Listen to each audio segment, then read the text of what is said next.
Maaaring sa isip nyo ay madali lang ayusin ang problema ng complainant at ng respondent.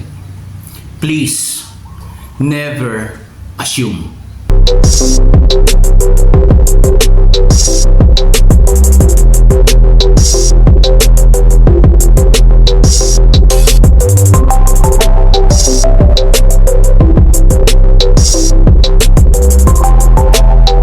Magandang araw mga kabarangay, kumusta na po kayo?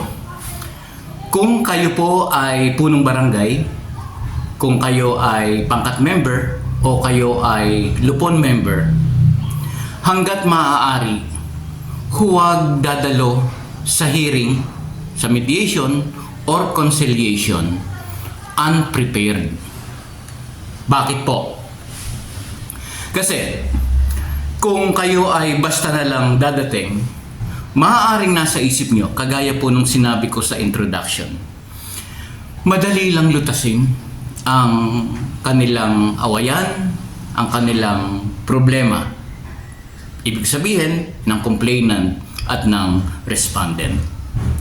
Never assume mga kabarangay, mga kapwa ulupon. Iba po kasi ang nararamdaman ng mga tao na directly involved sa isang awayan o sa isang hidwaan. Hindi sa kanila madali ang makipagkasundo agad. Lalo na kung isa sa kanila ay nasaktan personally, nasaktan emotionally, or both. Kaya kinakailangan na dumaan sa proseso ng pag-aayos. Yun po ang nakikita kong reason kaya umaabot ng isang buwan o mahigit pa ang proseso ng barangay amicable settlement. Dahil meron po tayong sama ng loob, sugat na pinaghihilom.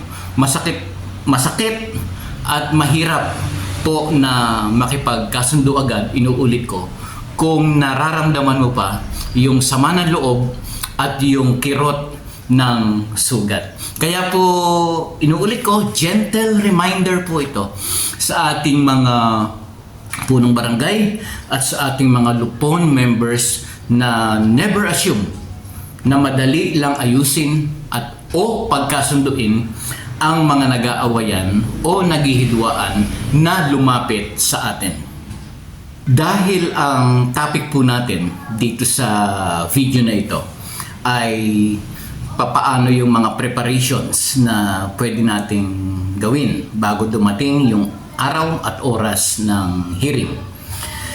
Ito po yung mga nakita kong posibleng preparations na maaari nating gawin bago tayo humarap sa mga complainant at mga respondent sa panahon na sila ay magkakaroon ng personal confrontation. Mga punong barangay, mga kapwa kulupon, ito pong ilan na babanggitin ko ay hindi ko ipipilit na gawin nyo.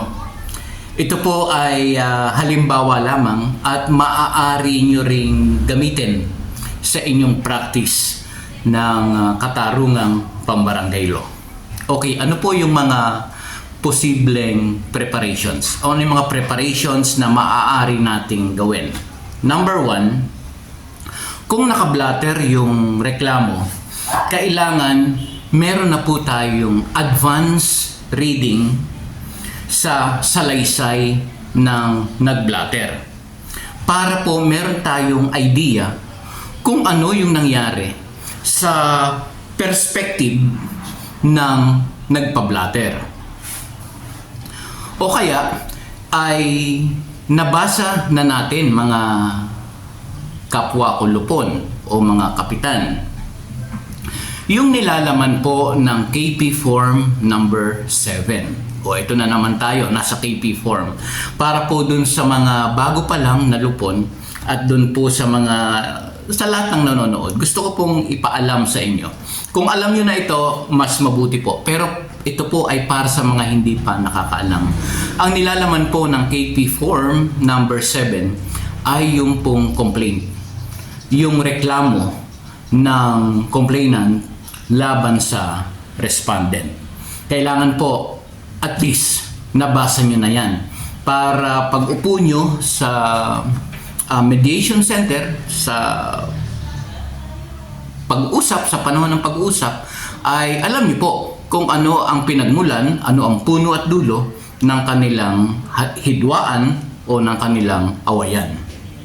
Pangalawa, mas makakabuti kung tayo mismo na magpa-facilitate ng mediation or ng conciliation na dadating tayo sa venue ng hearing na mas maaga kaysa sa mga partido para maihanda po natin yung lugar ng pag-uusap.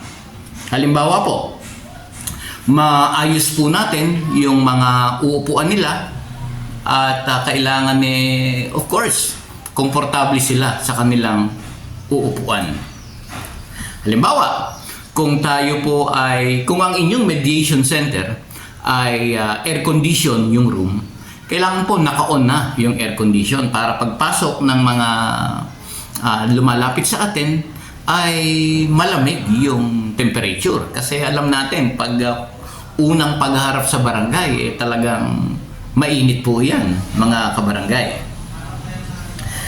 At masabihan din, okay, dahil sa barangay, madalas po, lalo na kung maliit ang barangay, ay madalas yung mga usapan ng ibang tao ay halos nagkakarinigan ang isa't isa.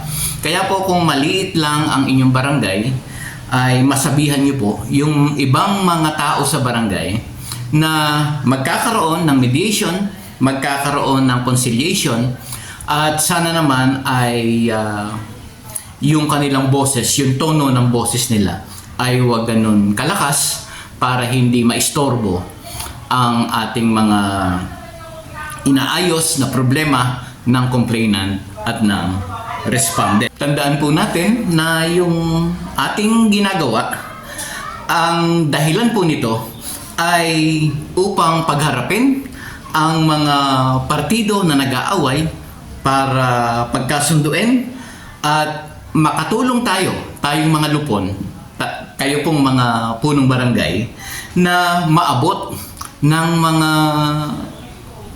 complainant at ng respondent ang isang maayos na kasunduan. Kaya po kung ang isang lugar ay payapa, tahimik, walang ingay, ay makakatulong po para sa kaayusan ng ating ginagawa. Number 3, magbaon ng mahabang pasensya, mga kapwa ko lupon, mga punong barangay, para kung magkaroon man po ng mainit na tunggalian, mainit na pag-uusap, tayo ay relax pa din. Huwag na pong makisali tayong mga lupon sa away ng mga complainant at ng respondent. Tandaan niyo po, like ko pong inuulit-ulit ito na sinasabi, hindi tayo kasali sa away. Huwag na tayong makigalit. Dahil, alam niyo po, madaming mga subscribers ko ang naiinis sa kanilang mga lupon members dahil sila pa daw ang mas galit kesa sa mga nag-aawayan. Hindi po yun ang ating pakay.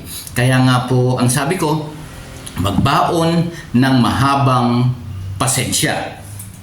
Tandaan po natin, mga lupon, na tayo po ay pinili para maging miyembro ng lupon dahil meron po tayong katangian na mahaba ang ating pasensya.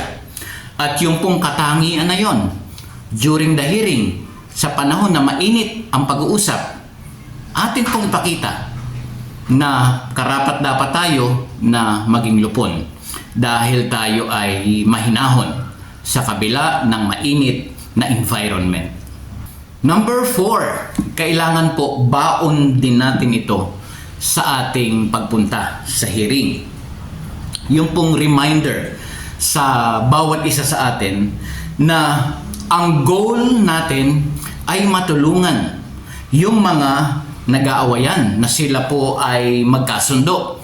And if it is still possible, maibalik yung nasirang pagkakaibigan o maibalik yung nasirang pagkakamag-anak. Ulitin ko po, always remind ourselves. Number 5, mahalaga ito mga punong barangay, mga kapwa ko lupon. Dress and speak respectfully. So yung dress respectfully ay madali pong intindihin yon. Pero ang ating ideal na yon, itong speak respectfully. Sa ating pong pananalita, sa mga pinag-aayos natin during the time of hearing, sa ating pananalita, kailangan tayo po ay maging magalang. Yung maipakita po natin ang kagandahang loob at magpakita po tayo ng kabaitan. Ano pa? Pakinig ng mabuti sa nagsasalita. Yung pakikinig ng mabuti sa nagsasalita. Yun po ay isang paraan ng pagrespeto sa ating kapwa. Ano pa? Iwasan po natin na magsalita ng negatibo. Lalong-lalo na kung yung negatibo ay manggagaling sa atin mismo na lupon. Dahil sabi ko nga po kanina, ang unang pagharap, lalo na sa unang pagharap, ay talagang napakainit ng sitwasyon. Ano pa? Sa atin pong pananalita, huwag mag-over criticize. Okay?